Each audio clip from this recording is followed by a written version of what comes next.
In today's video, I'm going to teach you how to translate an email in Outlook. By the end, you'll have Outlook automatically translating messages so you can read them in the language you're most comfortable with. Start by opening your web browser and searching for Outlook. Click the official Outlook site to open Outlook on the web. If you're prompted to sign in, go ahead and log into your account so you land in your inbox. Once your mailbox is open, look to the top right corner for the settings icon, which looks like a small gear. Click it to open the settings pane. This is where you control how your inbox behaves, including translation. In the settings pane, choose Mail. Depending on your view, you might see Mail in a left-hand menu or under a list of categories. Selecting Mail will reveal more detailed options for how messages are displayed and handled. Next, locate Message Handling. This section controls what Outlook does when messages arrive or when you open them. Click Message Handling to open its options. If you have trouble finding it, you're likely still in the right place. Just scroll through the mail settings until you see Message Handling. Within Message Handling, find the translation options. Select Always Translate.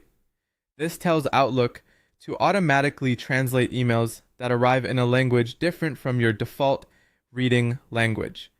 If you don't primarily read in English, or if you prefer another language, look for the option to choose the language you want translations to appear in and pick the one that feels most natural to you.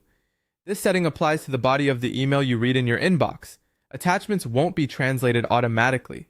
After choosing Always Translate and confirming your preferred language, make sure to save your changes. Look for the Save button in the settings pane and click it. This is important. Your choices won't take effect until you save.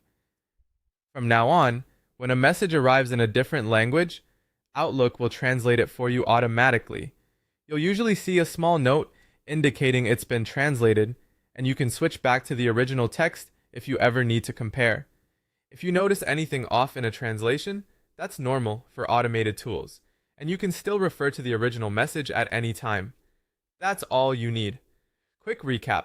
Open Outlook on the web, go to Settings, select Mail, open Message Handling, choose Always Translate, and save. If you ever want to change this behavior, just return to the same place and adjust the setting. Thanks for watching, and enjoy a more readable inbox.